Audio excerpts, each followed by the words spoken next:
Hi, welcome to smiley life style. Okay, ఈరోజు నేను sweet corns and short beans, అదేనండి గోరు చిక్కుడుకాయలు, స్వీట్ కార్న్స్తో కర్రీ ఎలా తయారు చేయాలో చూపిస్తాను. కొబ్బరి యాడ్ చేసి కర్రీ చేస్తామంటే చాలా చాలా టేస్టీగా ఉంటుంది. ఓకే, కావాల్సినవి ఏంటో చూద్దామా మరి.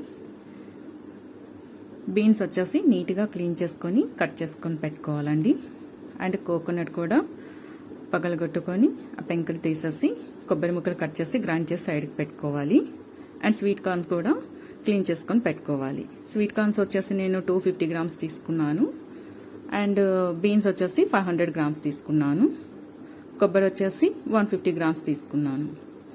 ఓకే, ఇప్పుడు వచ్చేసి పోపు వేసుకుందామండి. ఆవాలు, జీలకర్ర, మినపప్పు, శనగపప్పు వేసేసి కొంచెం కర్రీ లీవ్స్ అండ్ ఆనియన్స్ వేసేసి బాగా ఫ్రై చేసుకుందాం. లైట్ బ్రౌన్ కలర్ వచ్చేంత వరకు కూడా ఫ్రై చేసుకుందాం. ఇప్పుడు వచ్చేసి కట్ చేసి సైడ్కి పెట్టుకున్న బీన్స్ తీసుకొని వేసుకుందాం. నెక్స్ట్ వచ్చేసి క్లీన్ చేసి సైడ్కి పెట్టుకున్నాం కదా స్వీట్ కార్న్స్ కూడాను, అవి కూడా సేమ్ టైం రెండు ఒకేసారి వేసేసేయాలండి. వేసేసి చక్కగా కలుపుకోవాలండి. అది కలుపుకొని వచ్చేసి మనం 2 మినిట్స్కి కూడా కలుపుతూ ఉండాలి. సిమ్మిలో పెట్టుకోవాలండి, మంట ఎక్కువగా ఉండకూడదు. ఎందుకంటే ఈ వెజిటేబుల్కి వచ్చేసి వాటర్ వేయకుండా స్టీమ్లో బాయిల్ అయిన మాదిరి కుక్ చేసి చూపిస్తున్నాను మీకు. ఎక్కడ కూడా నేను వాటర్ అనేది యూజ్ చేయలేదు. సిమ్మిలో పెట్టుకొని అలా కొంచెం స్లోగా కుక్ అవుతుంది, బట్ టేస్టీగా ఉంటుంది.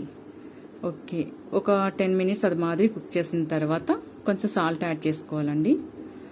అండ్ ఇప్పటికి వచ్చేసి మనం ఆల్రెడీ గ్రైండ్ చేసి పెట్టుకున్నాం కదా కోకోనట్ కూడా యాడ్ చేసేసుకుందాం. నేను వచ్చేసి బాయిల్ చేసేసిన టమాటోస్ అండ్ రెడ్ చిల్లీ ఉంటుంది కదా, అవి రెండు కలిసి పేస్ట్ చేశాను. అందులోనే కొంచెం కొత్తిమీర కూడా యాడ్ చేసేసాను. సో ఈ మూడు కలిసి వేసేసి, బాయిల్ చేసిన టమాటో అయితే స్మెల్ రాదండి. బాయిల్ చేసి టమాటో పేస్ట్ చేసుకుంటే బాగుంటుంది. ఎక్కువ టైం కుక్ చేయని అవసరం లేదు, స్మెల్ రాదు, పచ్చి స్మెల్. అందుకు నేను ఎప్పుడు బాయిల్ చేసి పెట్టుకుంటా. ఓకే, ఆల్రెడీ సాల్ట్ యాడ్ చేసి ఉన్నాము. ఇప్పుడు పసుపు, కొంచెం కారం, ఆల్రెడీ డ్రై చిల్లీ పౌడర్ వేసేసుకున్నాము. ఇప్పుడు మసాలా, కర్రీ మసాలా తెలుసు కదండి, కూర కారము అంటారు. అది నేను ఇంట్లోనే రెడీ చేసుకుంటాను. మీకు కూర కారం ఎలా తయారు చేయాలనేది ఒక వీడియో చేసి పెడతాను తర్వాత. ఓకే, సో ఇవన్నీ వేసేసుకొని చక్కగా కలిపేసుకొని 5 మినిట్స్ ఉంచుకోవాలండి. Wow, curry ready. చూస్తున్నారు కదా, చాలా కలర్ఫుల్గా కనిపిస్తుంది, తినాలనిపిస్తుంది. ఇందులో 1 డ్రాప్ వాటర్ కూడా నేను యూజ్ చేయకుండా చేశాను. ఎంత పొడి పొడిగా వచ్చిందో చూడండి కదా. ఓకే, ఎలా వచ్చిందో నేను టేస్ట్ చేసి చెప్తాను, మీరు కూడా చేయండి. ఎలా వచ్చిందో నాకు కామెంట్ బాక్స్లో కామెంట్ చేయండి.